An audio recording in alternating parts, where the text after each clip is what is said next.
આના દરવાજા આમ કરી નાખ્યો. જો અહીં રસ્તો દેખાય શિવર આનો ઓરિજિનલ રસ્તો આવડો.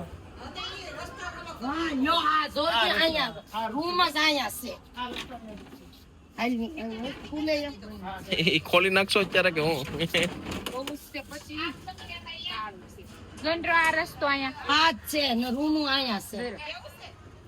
એ આમ ફરીને જવાય. ભગવાન દાદા છે ને 10 તારીખ થાય ને તાણીને હાથ પાડે એ છોકરાઓ ભાડું દઈ જાઓ પાડે છે હો. અત્યારે 3 કરોડ ના બંગલામાં રહી ને તો એ 300 રૂપિયા ભાડા જેવી શાંતિ તો ન જ મળે. સાચી વાત છે. એવું હતું. આજનો નાનો અમથો વિડીયો મારી જિંદગીનો ઘણો મોટો એક પ્રભાવ પાડતા માટે બનાવ્યો છે. આજે અમદાવાદની અંદર છું. આજે અમદાવાદની અંદર મારો જન્મ થયેલો છે અને જે જગ્યા પર જન્મ થયેલો છે તો મમ્મી, કાકી, કાકા, ફોઈ બધા જ લોકો સાથે છે. તો અત્યારે એમની સાથે અમે લોકો જઈ રહ્યા છે. અમે લોકો પહેલાં ચાલીની અંદર રહેતા હતા, ભગવાનભાઈની ચાલી. તો એ ચાલીની મુલાકાત લેવાના છીએ અને જૂની બધી યાદો છે તો ઘણી બધી રીતે તમને જોવાની મજા આવશે. તો અંત સુધી જોજો. અમે લોકો અત્યારે આવી ગયા છીએ. આમ તો મેઘાણીનગરની અંદર છે. મેઘાણીનગરની અંદર અમારા ભગવાન દાદા કે જે ભગવાનભાઈની ચાલી કહેવાતી, તો ત્યાં અમે અત્યારે પહોંચી ગયા છીએ. તો ચાલો કન્ટિન્યુ જોવો, તમને ખૂબ મજા આવશે. વિડીયો શેર કરજો અને બસ એમાંથી કંઈક ને કંઈક શીખતા રહીએ આપણે બધા. ઓલા બેન ને હસ્યા કે ક્યાં બેન? સમૂહ બેન ને અહીંયા મધુભાઈ રહેતા. અહીંયા મ્યુનિસિપાલિટી વાળા કવર કરી દીધું ને. જો અહીંયા સેતુડી હતી. અહીંયા છે થોડી અહીંયા સેતુ ગોડલોય મોટો થઈ ગયો પણ વરહે ઘણા બધા કેટલા બધા વરસ થયા. એટલે આના જલમ છો એટલા વરસ છે ને. અહીંયા આમાં મધુભાઈ નો લાલો મોટો થયો. સાહેબનો લાલો. ઈ જો આજ રૂમ. આ રૂમ. એ તો સુરત જતો રહ્યો. સનરેસ તો સુરત છે. પછી આ ભગવાનભાઈ ની ચાલી હતી. આ ભગવાન કઈ ચાલી કેવાય આ બધી. ઈ ક્યાં રેવા વ્યા જાય ઈ છોકરાઓ લાલો. એ ભગવાનભાઈ ના છોકરા ક્યાં રે? ભગવાનભાઈ બધા હમત છે. ક્યાં છે? સામે રે હાલો ને જાય. ભગવાનભાઈ છે. હે પડકારો કરતા પાડું દઈ જાઓ. ત્યારે કેટલું ભાડું હતું બા? 300 રૂપિયા આપણે દેતા. મહિને? હા આયા 300 રૂપિયામાં ઈ રૂમ ને ઈ પ્રમાણમાં 300 રૂપિયામાં ઈ રૂમ ને ખાટલો ને સેતુડી ને બાકી લહેરું હતી એમ. 3 કરોડ ના બંગલામાં રહી ને તો ઈ 300 રૂપિયા ભાડા જેવી શાંતિ તો ન જ મળે. સાચી વાત છે. એવું હતું. અમને કીધા પેલા અહીંયા 40 વર્ષ બહુ સમય થઈ ગયો. અત્યારે દોસ્તો અમે લોકો આવ્યા છીએ ભગવાનભાઈની ચાલી મેઘાણીનગરની અંદર, જ્યાં મારો જન્મ થયેલો છે. અને ચાલીની જે વ્યવસ્થા હતી, જો કે અત્યારે અમુક જગ્યાએ છે, અમુક જગ્યાએ હવે તો પાકા મકાન થઈ ગયા છે, પણ પેલા તો ઝૂંપડાની અંદર જ રહેતા હતા. હા ઈ પતરા વાળી રૂમ હતી. ભગવાનભાઈ ની ચાલી કહેવાતી ને ન્યા તારો જલમ હતો.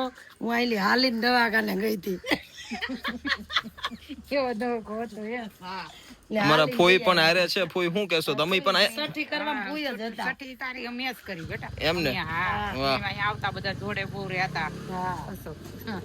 ના ના બહુ મજા આવતી. કોઈ વેલા હેર આવતા. છઠ્ઠી કરીને તે મીઠું ને મરચું ને જીરું ને ધાણા ને બધું મૂક્યું ને તે એવો જ તું જીરે વાળો હતો. તારો જલમ છે ને ઈ રૂમ ના માલિક હતા ભગવાન દાદા. આપણે એને ઘરે જવાનું છે. ખોલો.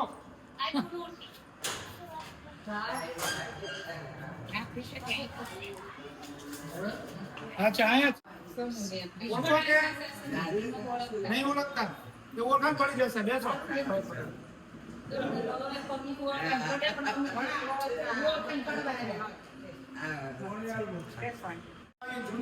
જૂની જોતા ભગવાન થાકી ગયા.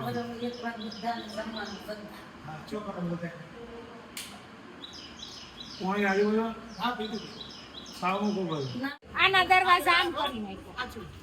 જો અહીં રસ્તો દેખાય શિવર આનો ઓરિજિનલ રસ્તો આવડો.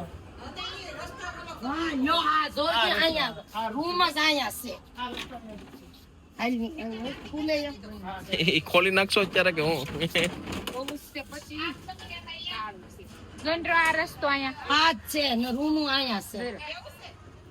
એ આમ ફરીને જવાય. જોરિયો આઈલી આપડી રૂમ આવતું.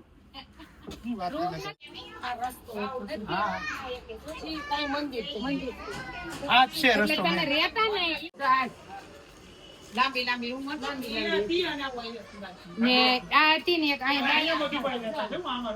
અને પાછળ હું આણવળીને આવી ને ત્યાં અમે જમવા આવ્યા હતા ને મધુભાઈ ઘેરે એટલે વાત કરતા કે પેલા આપણે અહીંયા રહેતા તાર બા કે રજની નો જલમે આમાં બરોબર. આ જ રૂમ તમારી હું આણવળીને આવી તમને દેખાડી પછી જાણે પોલી બાપા આણું પાડી એને કરા કામે આ સોકડી અહીંયા હતી બાર સોકડી જો આ ચોકડી આ સોકડી અહીંયા બેન જો આ આપણો પાણિયારું હતું અહીંયા આપણી રૂમ ની સુવિધા અહીંયા આપણે રહેતા રૂમ માં ને પછી ભાઈ હતો 1.5 વર્ષનો ને તું હતો પેટમાં પછી અહીં તારો જલમ છો ને આ આપડી ચોકડી આ પાણિયારું ને અહીંયા રોહડું રૂમ માં બાથરૂમ જોઈએ આ જો આમાં ડિલિવરી થાય ને તું નાનો છો હા સાચી વાત છે. આ રૂમ છે ને અહીંયા બારણું નતું આ આમને હાળું રૂમ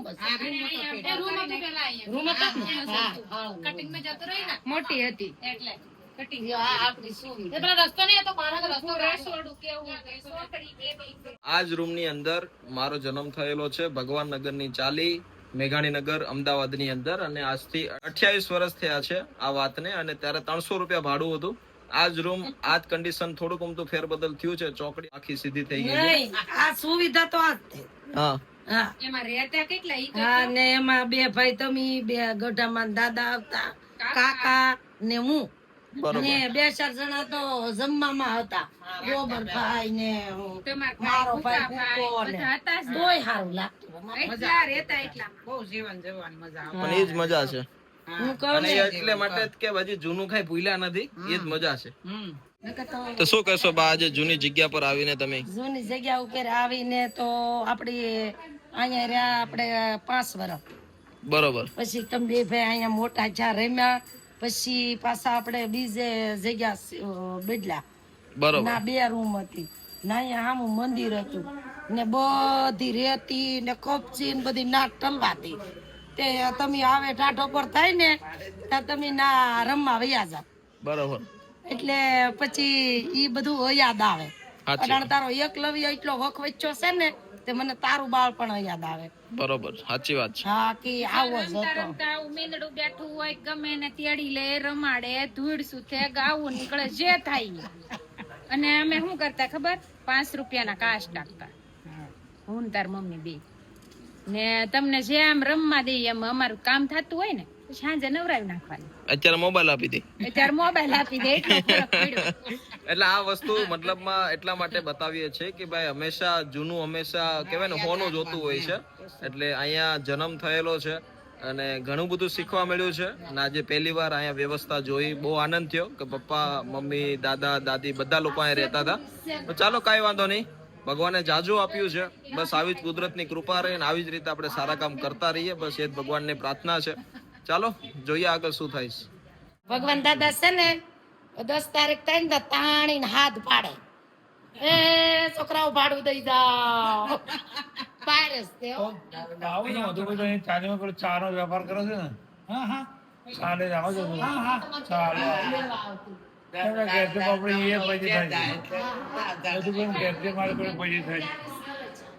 ચાલો ભગવાન દાદા મળીએ. તબિયત નું ધ્યાન રાખજો. કોને ના ના દીકરાની વહુ ઘરે માતાજીની દે. જમા છો બેન આ સગત મોટ બાપુ નું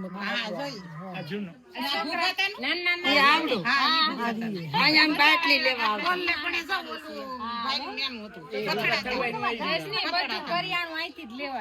એ ઉધારે સકરીબેન જેવે કોઈ ઉધારે આપણને ન દે.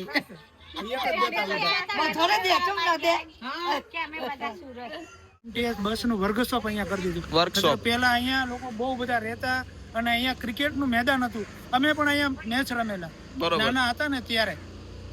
એટલે આ તો બહુ બધી જગ્યા સારી હતી પણ હવે તો શું છે બધું વિકસિત થતું જાય છે. એટલે ના ના પણ સમય સાથે બદલાવું જરૂરી છે. ના ના બરોબર છે અને બહુ સારું છે એમ કઈ વાંધો બિલકુલ.